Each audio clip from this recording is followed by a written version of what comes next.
Alright, can you hear me? Yeah, I can hear you. Yeah, I can hear you. If you can hear yourself, I can hear you. If you're talking and you can't hear yourself, I can't hear you. Oh, okay. If you look at the right side of the dash, it says intercom.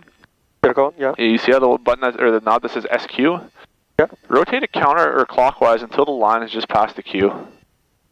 There you go. What is this? That's it's called a squelch, so the more it is to the right, the more noises it picks up. So if you switch it all the way counterclockwise, you pretty much have to yell into the microphone for it to go on. But now everything comes on there, right? Yeah. So you kind of find a break-even point depending on the headset you're using. Okay. So you can start going through that before start checklist. Okay. And you can start reading the items off. Before start, hops time. I've already recorded that. That's that little Harv meter on the right side of the dash. We only record the last three numbers, so 57.4. 57.4. Okay. Yeah. The white one is the decimal place. Exactly. Okay. Electrical switch off. So back here, everything's off. I have the master on so that we can hear you on your GoPro, so we'll just leave it like that. Oh, okay. Usually it's off for now, but just because we're doing this, we'll leave it on.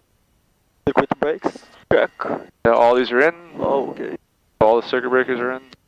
Full wheel on. Yeah, there's a fuel lever down there. If it's rotated in like that, that is in the on position. Oh. We never move that unless it's in for maintenance or an emergency procedure, so you very rarely find that in the off position, but you always want to check it. Oh, okay. Switch. Yep, so you can push that guy all the way in. Yeah. Yep. The maximum. It pops out. Yep, just a little bit, that's normal. Prime as required. So we'll probably prime it 3 times. It's been sitting outside in the cold for a little bit, so that knob there's a little tooth that you have to line up, so just pull and rotate until it comes out. Yeah, just pull and rotate at the same time. Pull it all the way out, push it all the way in. Do it 3 more times. This is the maximum. Yep, it's a very short primer. It's not like the 152. And 3. Okay. Now you want to make sure that that's locked, so line up that little tooth with the hole in there and then push it in. Now try pulling on it. If it comes out, it's not locked. Prime is locked. Okay. Throttle open, half, and then. Yep, so you can move the throttle for about 1/2 inch. Right about... Oh, go back. Sorry. Go back for a second. Right about there. Oh, okay, so it's really, there's a little. Carburetor air code. Yep, so that's the full forward position. Yeah. Brakes on. So top of the pedals, you can hold the brakes. I'll hold them back here as well for you. Magnetos on. So those are those 2 switches there. Those on. Master switch on. Already on? It is. Light on. It's daytime, we don't need them, it's fine. Okay. Proper area clear. So in the winter, I mean we're not really in the winter anymore, but you always want to make sure that the cover's off and we're not plugged in. Every year somebody starts playing with the cover on. Every year somebody starts playing with it plugged in. We don't want to do that. So always double check and just ask yourself, are we good to start? Okay. The other thing too we'll talk about for the start here before we go is when the engine starts, you want to maintain 1,000 RPM. Yeah. So bottom left corner of the panel there, your tachometer. Okay. Before I start the plane, how much is the altitude of this? We'll set that up once we're warming up here. We'll set all okay. that stuff up once we start. Okay.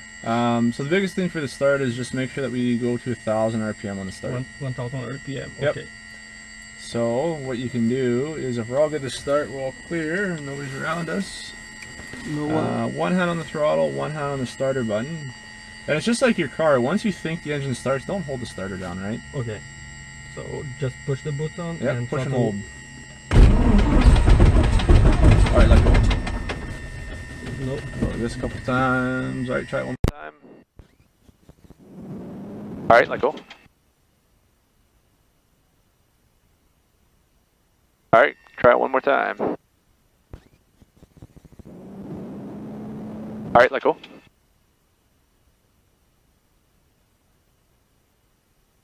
Going to primer the. No, just crank. Hold it until I tell you like okay. Okay.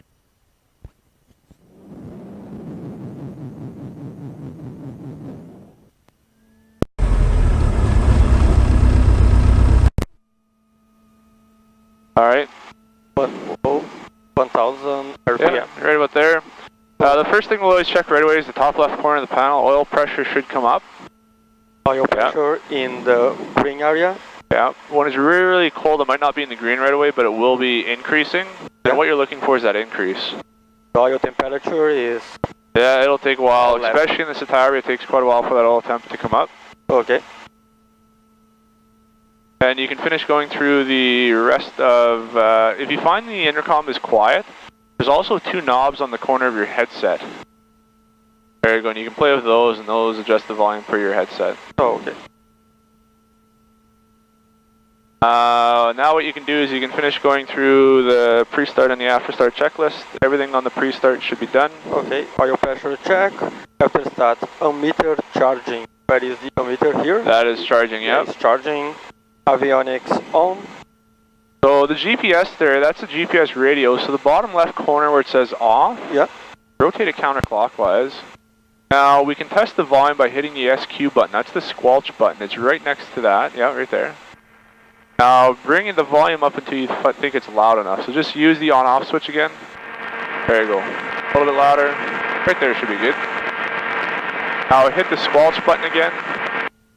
And now on the top right corner you can hit the enter button. And that initializes the GPS. So it takes a few seconds for the GPS to come on, but it will work. Okay. So the left side says 122.7. That is the active side of the radio. Okay. And the frequency we can change is 122.67. Now, the thing with this is it's a GPS / radio, so you have to tell it what you want to change. Okay. So hit the CRSR button. It's right, okay, yeah, right there. CRSR. And once it's highlighted, you can change it. We don't need to change it. We're going to the practice area, which is 122.67. Okay. But if it wasn't highlighted, you might be in GPS mode where you're changing things on the GPS. Okay. Bring the throttle back just a bit to maintain 1000 RPM. And what happens is as the engine warms up, the oil gets thinner and there's less resistance. So the engine RPM will automatically increase on its own. So just monitor that, try and maintain 1000 as the engine warms up. Okay. One thing I like to do with this type of GPS is hit cursor one more time. Now it's in GPS modes. Hit it one more time. That way, if you use any of those big knobs, it doesn't do anything by accident. I find people always hit things by accident on this GPS and the radio. So I just get out of that mode so if you do anything, it doesn't change any frequencies or anything like that. The change between the active and the standby frequency is this button, that button right there, exactly, yep. Perfect. Alright, so you can finish going through that checklist there. Okay, so avionics on, test and set. Okay, transponder on the standby. Yeah, so you can rotate one knob up to standby. We should be on 1200, that's the VFR code Canada for us right now. Yeah, 1200. So we're on 1200. Brakes and instruments check while taxiing. Okay, so in this plane, whenever we taxi, we have to stick all the way back into our gut. And the reason we do that is it keeps pressure on the tail wheel. It makes steering a little bit easier for us. Okay. So one thing I want you to look at is if you point to me where the turn coordinator is. Turn coordinator? Yeah. Over here? That one there. What about your heading indicator? Indicator? Yeah, over here? and then your compass up top there, right? Yeah. Alright, so I have control.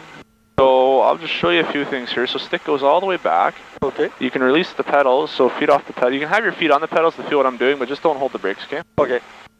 First thing we're going to do is when we start rolling forward, power comes to idle, let's do a brake check. Make sure our brakes work before we start rolling. Okay, perfect. Now in the tail wheel, we don't want to use brakes if we don't have to. So one thing you'll notice is, with this plane, is the tail wheel springs take a little while to react. So you have to lead into a turn and lead out of the turn. All that means is you have to start the turn early and finish the turn early. Okay, you have to predict what the plane will do. You have to predict what it's going to do. So what it meant on the checklist by that instrument check is if I come to the left here, the ball goes right, the plane goes left. Yeah. Now when I come to the right, plane goes right, ball goes left. Compass is free and swing, and the heading indicator is moving correctly. Okay. That's all you're checking there. Heading indicators, okay. Alright, so you can try taxiing us here. So stick all the way back. It's just like it is, just hold it. Yep. I have control, You have sticks control. all back. Going to the left. Yeah, you can just try doing a couple turns. So And you'll see it's not instant. It takes a little while for the tail wheel to react. Yeah. So always think ahead of what you're going to have to do and be really sensitive with your feet. You don't have to kick it all the way down. It's just small, precise adjustments. But you just want to think ahead of the plane on what you're going to have to change. Okay. Yeah, it's really sensitive. If I just do some Exactly, pressure. It's very, very sensitive. All right, you bring the throttle back to idle here, slow us down. We always try slowing down with the throttle before we slow down. We don't want to use the brakes if we don't have to. Okay. I have control for a second. Have control. So what we're going to do is we're going to point the plane into the wind for the run-up. But you always want to make it so that the propeller is not over anything loose gravel. So in this case right here, we're pointed somewhat into the wind. The windsock's just over here on the right shoulder. Yep. So we're pretty much dead into the wind. You have control. You can hold the brakes. You can hold the stick back there. Okay, I have control. Holding the brakes and stick all the way back. Yep. So now if you go through that run-up checklist. Run-up checklist, brakes on, propeller area clear. So there's a few things we check that we're not over any loose gravel. Yeah. Because again, the reason we check the propeller is they do wear down after time, and if you go over loose gravel, they get kicked up into the propeller and they cause lots of dents and dings, which is no good for us. Okay. Another thing to be considerate of is what's behind us. Right? Yeah. That's kind of why we point to the side like this. You never want to be blasting another plane with your prop wash. Okay. Especially if we're kicking up gravel and dirt and stuff. And if there is any other plane behind us? Yeah, you're just going to wreck the plane, and especially if it's not, I mean, imagine if you're in your car and somebody comes up behind you and starts throwing rocks at your car, right? Yeah. Probably wouldn't be too happy, so always be cautious about where the wash or the prop wash behind us is going. Okay, but I mean, if there is anyone behind us, they will just have to wait? Well, if we line up like this, look straight behind us where our prop wash goes. It goes off into the bush, right? Yeah, sure. So really, there could be somebody beside us, but they're not going to be affected by our prop wash. Yeah, but I mean, they will not.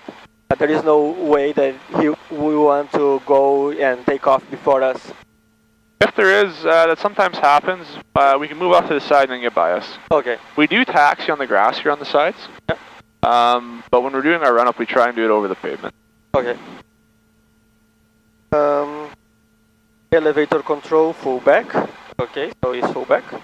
Throttle 1100 RPM. Just hold the brakes a little bit tighter.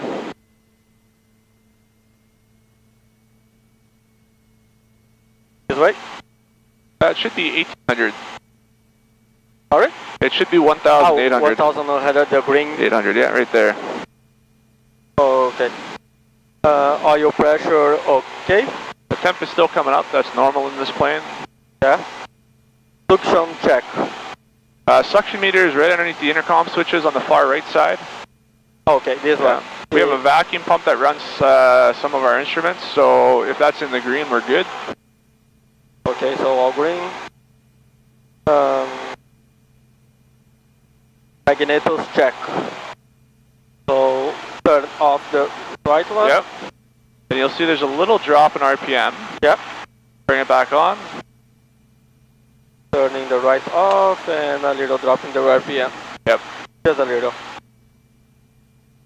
Carburetor air check. How do I check? I put the hot and I should see a drop in the RPM, right? Yep. So pull it hot. There's the drop. Yeah. Now go idle with the throttle. Nice and smooth, just like that. Perfect. All the way to idle, all the way back, all the way back. We're just going to make sure the engine still runs. Now, when you put the carpet on, there was a drop, so if we bring the carpet cold, there should be an increase. Which there is. And now it's a huge drop with the carburetor heater compared with the magnetos. Yep. Now you can bring the throttle back up to 1000. Takes a little while to get used to this throttle. There you go. 1000. Okay. Run up check complete. Okay, now you can do the before takeoff. Before takeoff, flight controls free and correct.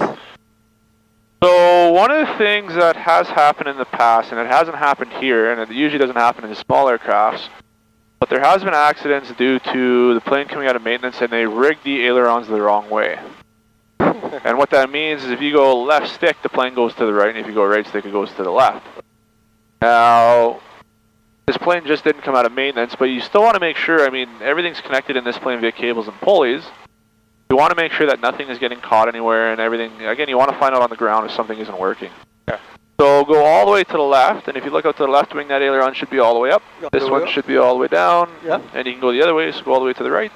Right, the Opposite. right wing is up, the Yep. left wing is out. And then you can go forward and back on it. This one's kind of hard to see, but you can see it if you look out over your shoulder. Yeah, I can see it. Now go all the way up. The elevator is down, and now the elevator is up. And another thing I like to do in this plane is stir the pot. What? Stir the pot. What is So it? just, Oh, okay. just like stirring a big pot, just go all the way around with all the movements and see if it's all free. There you go. Yeah. That's good. By the instruments, check and set.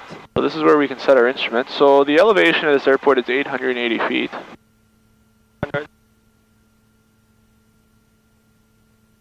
Right. Right about there. Perfect. And now you can align your heading indicator with your compass. So our compass is showing about 310, 305-ish. 5. Yeah, so you just got to push that in and rotate.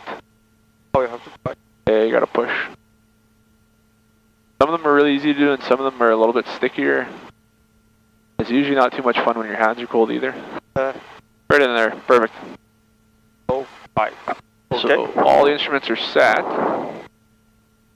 Full wheel on. So, yeah, Therefore, we're just double checking that's on before we take off. Yeah. Mr. Rich. Anytime I check that the fuel is on, I always like to take a look at the tanks just to make sure that we didn't make a mistake by not putting fuel on or something like that. But we didn't add fuel today, and we have enough. We have half tanks on either, so we got about 18 gallons, 19 gallons. Half tank in the right wing and more than a half, but half and quarter in the left wing. Yep. Okay, so Mr. Rich. So Mr. is Rich below 3,000 feet. Elevator train in the middle. Check and set. Seat belts and cabin secure. I'm secure back here. Everything looks good back here to me. Okay, all good for me too. Takeoff briefing complete. Alright, so for the takeoff briefing, there's a little box that you can use on that chart. Or in the checklist, sorry. Oh, takeoff briefing, okay. But it's as simple as this. What are the winds doing? So if we look at the windsock, they're pretty much straight down the runway. Yep. That's good. I don't want to cross wind my first takeoff. No? And then the next thing we'll talk about is the speed that we're going to lift off at. There's not really a magic speed in this airplane. You and I were talking about how you're going to lift the tail earlier, right? Yeah. So the takeoff's going to go something like this. The stick's going to be all the way back. You're going to apply full throttle. And as we apply full throttle, we're going to apply some forward pressure on the stick. All the way. Yeah, you can start all the way, and as the tail starts coming up, you'll gradually come back on the stick. Okay. And if you look at us right now, we're in what is called the three-point attitude. 3-point attitude. So all three wheels are on the ground. This is how we land in a three-point attitude. So if you look out front of the plane, if you look straight ahead out the front of the plane, this is what you'll see when we're landing. Okay. Now, what will happen is we'll lift the tail. We don't have to go perfectly level with the ground, but we want the tail wheel off the ground. And when the tail wheel starts coming off, I'll show you what it looks like. You're going to start applying a little bit of back pressure. Okay. And what will happen is the plane will lift off when it's ready. Okay. And it's usually between 40 and 50, depending on how long we try and keep it on the ground. What I really want you looking at is looking outside. I don't want you staring at the airspeed indicator. Okay, I was looking to the airspeed already. Yeah. Okay, so yeah, when we apply full throttle, stick goes forward. As the tail starts coming up, apply a little bit of back pressure. Now, as we lift the tail, the plane is going to yaw to the left. So you can anticipate a little bit of right rudder as the tail comes up. Okay, so a little bit, how much it will depend on the... It depends, yeah. And it depends on how hard you kick it. What you don't want to do is you don't want to... Really, the way I fly this plane, as long as it's not too windy or bumpy, is I flex my toes. That's enough rudder, usually, just by flexing my toes, just like this. This right here. Oh, it's okay, you can let us forward. This much right there is as much as I use usually. Okay. Unless it's really windy and I'm doing something like a one-wheel landing, anything like that. Okay. But what you don't want to do is you don't want to do this. Because what happens is we start yawing to the left, yawing to the right, and it gets worse and worse and worse, and it gets more abrupt, and it's just no good. So But Look straight down the runway. This much is okay? Yeah, even then that's quite a bit. Oh, okay. Just a little. Just a little. But you know how much by looking at the front of the plane, right? No instrument in the airplane is going to tell you if we're straight on the runway. Okay. Only your eyes looking at the front of the plane. Yeah, sure. Another thing we want to be really, really careful about is the propeller. If we go too far forward, it hits the ground. Yeah. Which is a bad thing. So we obviously don't want to do that. Yeah, that's why I told you before that I was worried with the takeoff, because when I was thinking about taking the tail out of the ground, I was thinking about that, about the propeller clear off the ground. You know what? It looks, if you even come close to touching the prop, it looks really bad. Like the picture inside the plane looking outside, you'll know right away that it just isn't right once you get more experience. Yeah. So for the first couple, I'll walk you through it quite a bit, and then you'll see what's right, and then you'll definitely, when you do something wrong, you'll just know that it doesn't look right. Okay. All right. So the other thing we talk about is if the emergency procedures. So if the engine fails on the runway, we'll go throttle idle, land on the runway remaining. Yep. If the engine fails once we're airborne, if there's no runway left to land on, we'll go straight ahead. And on this runway here, there's a field off to the left that we can land in. To the left? Just a little bit to the left, yeah. Oh, okay. And then our abort point will be the windsock on this. When we're taking off on runway 36, we'll board at the windsock. So if I apply full throttle and none of the gauges are green, so like the oil temp, the oil pressure, we'll close the throttle, land on the remaining runway. Okay. On the checklist, there's a part on the bottom. It's called a lineup check. Lineup check, yep. So you can go through that. Lights as required, so it's daylight, don't need... Nope, we're good with lights. Don't need any lights. Instruments check. Transponder set to altitude. Yep. Transponder on. And time records. I have the time. This one's just a local time, so it's 9:27. 27, sorry. Okay. One thing I like to do before we take off is check the squelch on the radio one more time to make sure we didn't play with it. Just hit the SQ button to make sure that we can hear people. Perfect. So the radio is 122.7? For the airport here, this is 1227, yeah. Okay. You don't need a radio to fly at this airport. So one thing I like to check is I like to check that there's no airplanes on final. Yep. So we'll be taking off to the north, so we actually have to move the plane to the left. Yeah, I need to... So apply a little bit of back pressure on the stick. Anytime we start moving, you do back pressure on the stick all the way back. Oh, okay. Yep. Now apply a little bit of throttle. Get us moving forward. Don't push the rudders yet. Get us moving forward a bit. Now keep left. Alright, I can see out here there's nobody on final. Steinbach South, Indy Bravo Alpha is lining up 36 on departure. We'll be eastbound, climbing up to 4,000. Yeah, we can go. You can line us up on the runway. Okay. So for the first few flights, we won't really fixate on you doing too many radio calls. I'll just get you used to flying the plane, and I'll get you into doing radio calls. Okay, that's perfect. You have a whole lot to learn and worry about. Radio calls is the least. I'm honestly more worried about the radio calls than the airplane. Yeah.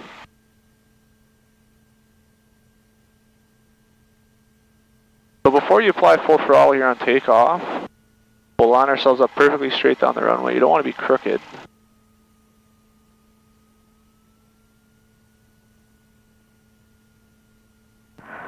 Steinbach South Sierra November Victoria is radio check. Loud and clear. You can turn the volume up on the radio just a hair. Alright. You can turn the volume on the radio up just a bit. On the radio. Oh, on the radio. There you go. There we go. Perfect. Alright, so whenever you're ready, heels on the floor is absolutely zero brake. So put your toes on the bottom of the pedals, there you go. Whenever you're ready, let's go full throttle. And as you apply full throttle, forward pressure on the stick. Forward pressure, more forward pressure. Right about here, hold this right here. Nope. A little bit of right rudder. A little bit of back pressure.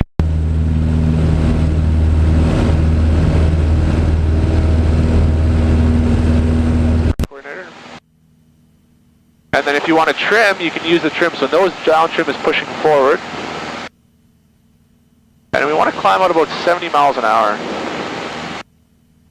70 miles an hour. Yeah. Right rudder, right rudder. So you can lower the nose just a hair, and there you go.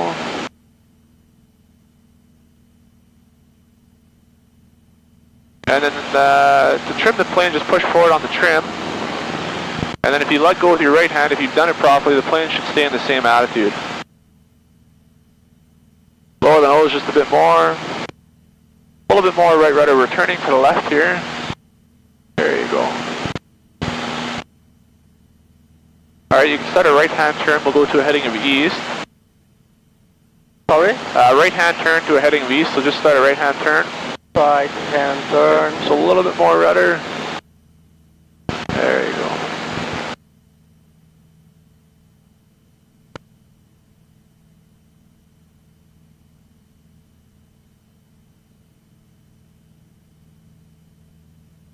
You see this big water tower down here on the right? Yeah. The road that goes eastbound out towards the sun there. Follow that highway, okay? Line up with the road? Just to the right of it, but you can follow along it. That's Highway 52.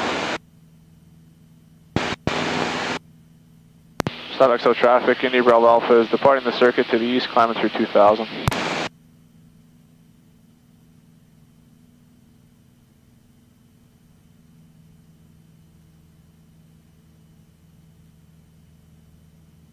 There you go, you can fly on this heading, just try and keep the wings level now. Okay. Wings level. As soon as we get a little bit more to the east here, we'll get out of the sun. Well, I'll get you out of the sun so you're not looking right into it.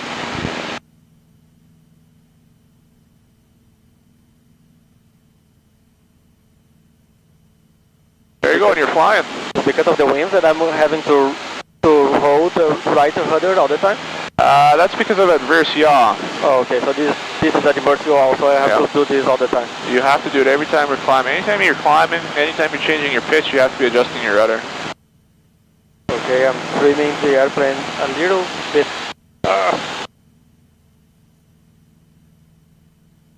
Okay, so now the airplane is trimmed. I'm barely doing any pressure up, going up too much. Yeah, so what we'll do is we'll climb up to 4,000 feet. Okay, and we're just through 3,000 right now. Yeah, 3,000 feet. A little bit too much right rudder. You see how we're yawing to the right? Yeah. There you go.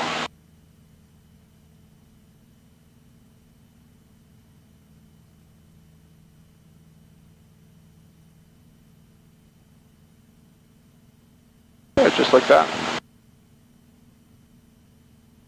Okay, I can see the road on my left.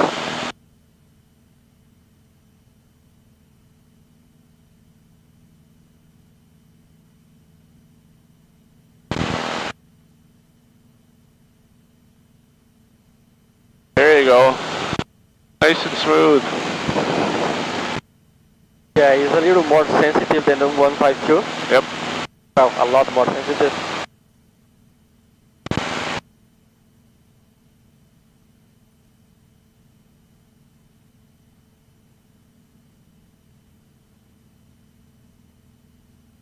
So this road down here on our left, this is Highway 52. Okay. And if you follow Highway 52 eastbound, if you look down to the left, about 4 miles, 5 miles ahead of us, there's a town called La Broquerie. Okay. Over there? Yep.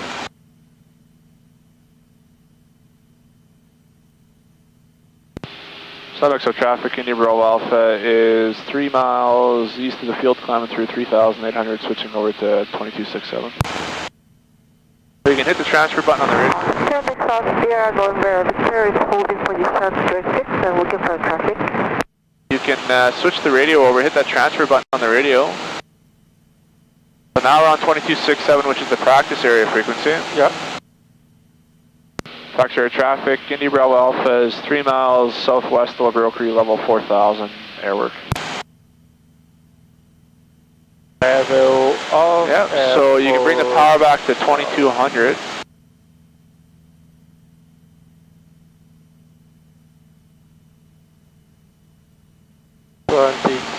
And right about 200, there. yeah. Oh, and I'm 400, I'm 4100 altitude. Descend a little. Yeah, this is fine, as long as we're in this general area. Alright, so I have control. You have control? So the first thing I'll show you is I'll show you this cruise attitude, okay? Okay. And the cruise attitude is, I mean, every time we're flying, we go to and from this cruise attitude. So if we start a stall, we start in the cruise attitude. If we start a turn, we start and finish in the cruise attitude. So this cruise attitude is pretty much the basis for everything. Okay. Now I'm just going to simulate that we're climbing, so I'm going to bring the nose back up into the climb attitude. Yep. Now to level off, so I'm going to add full power here, we'll just simulate that we're climbing. So to go into the cruise attitude, the first thing I'm going to do is I'm going to lower the nose. So I'm going to push forward, and if you look out the front of the window, look at your whole field of view. I'm going to look for 1/3 ground, 2/3 sky. Yep. Right about there. I'm going to bring the power back to 2200 RPM.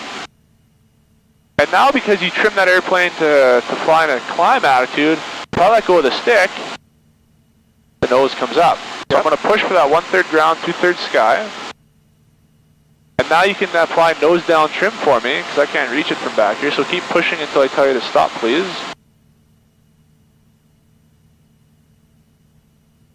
Keep pushing, keep pushing, keep pushing. Right about, a little bit more.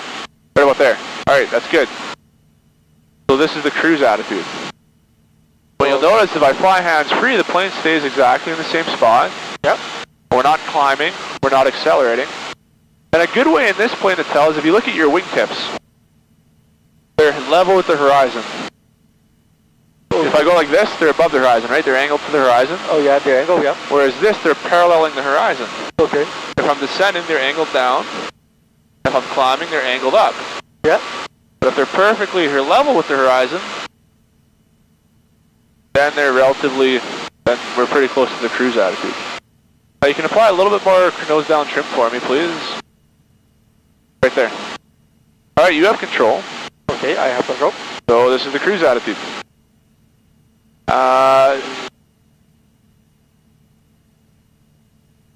Keep the cruise altitude after you pre-made the airplane is easy. Say again? Keeping the airplane on level flight after you did the hard work is easy. After I did the hard work? Yeah. Exactly, yeah. So the biggest thing to remember is you don't need any instruments for this. You can do this 100% by looking outside. Yeah. If you look in front of us, you see about 1/3 ground, 2/3 sky. You see a little bit more sky than you do ground. Break it down into 2/3. Okay? Okay. Now what we'll do is I have control. You have control. So there's 3 different movements that we can talk about. There's pitch, roll, and yaw. Yep. So if we pull back on the stick, we call this a nose up attitude. The nose is above the cruise attitude.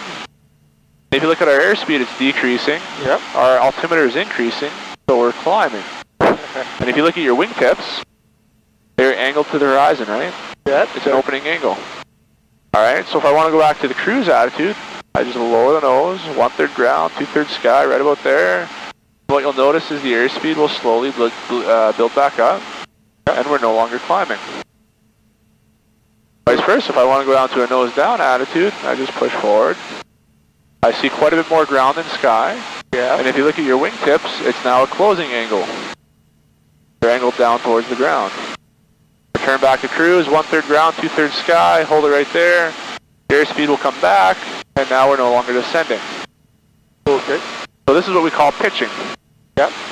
The other movement we can do is called rolling. So if I move the stick to the left, this is rolling. Now what you'll notice there is if I don't use the rudder, look what happens to the ball when I come to the right. It doesn't stay centered, right? Yeah. So I'll show you a turn with no rudder. The ball doesn't stay right where it should be, right? It moves. Yeah. The airplane doesn't move so fast. Yeah, we'll talk about yawing in a minute, but you'll just see I'm using the rudder while I turn here, and we'll talk about that after I show you yawing. But okay.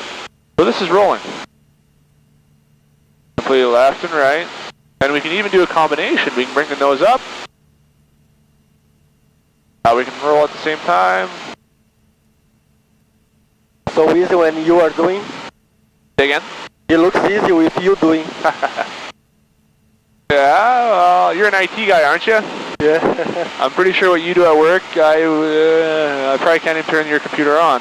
I'm just kidding. I'm sure I could, but it's what you train for, right? Yep. Everybody has their skill set. I mean, I'm sure there's plenty of things you can hose me at. So the next thing we'll talk about is yawing. Now, with yawing, we never really want to induce yaw. Yep. For the most part, we want to fix yaw. And I'll show you why. So if I use right rudder, Doesn't feel too good, eh? Yeah, and you have to compensate with the ailerons?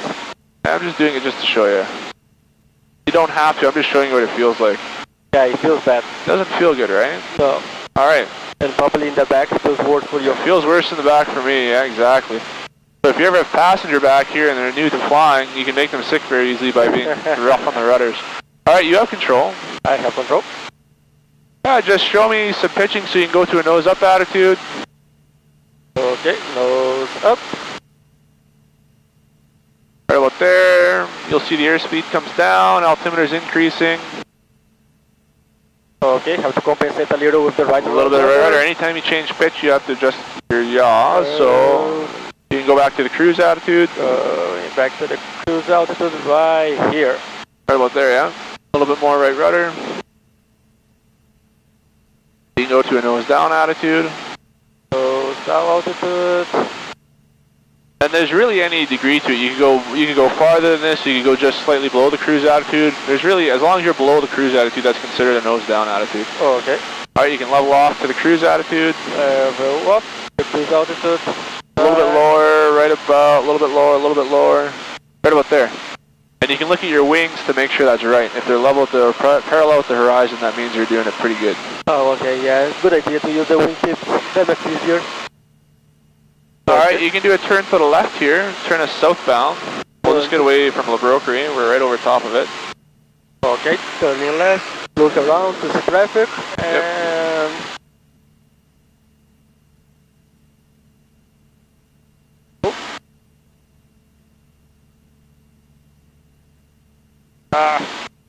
Easiest way to remember to step on the ball. So if the ball is sliding down to the left, use a little bit of left rudder to bring it back. Step on the ball.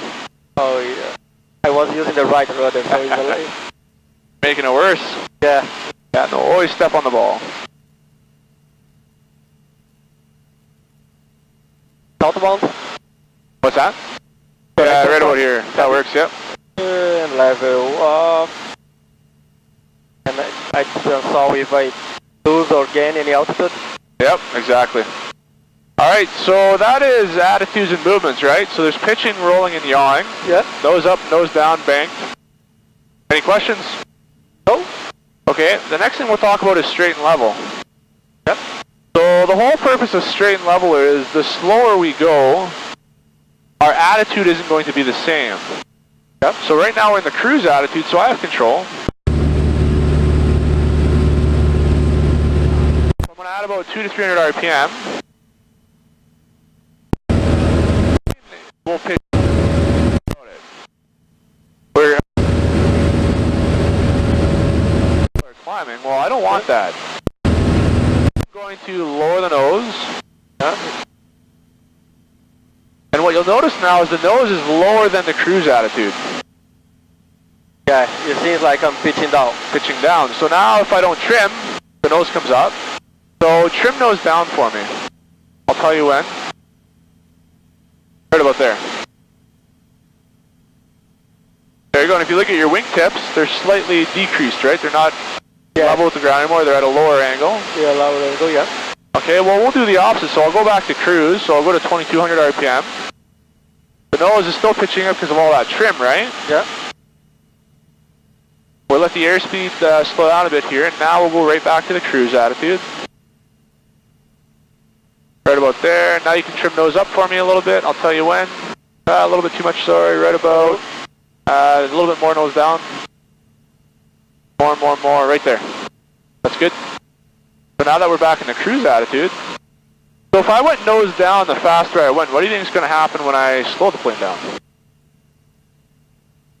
The nose is going to come up. Yeah.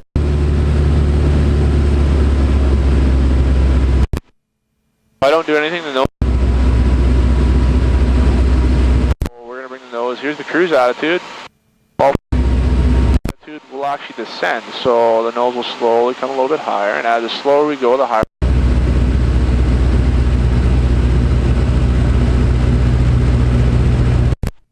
We're at 4,500 feet. You can trim nose up for me. One thing I'll show you though is watch what happens when I let go of the stick. Oh, goes really quick nose down, right? So that's why we have trim. It makes our life easy. So trim nose up for me. I'll tell you when. A little bit more. A little bit more. A little bit more. A little bit more. Right about there.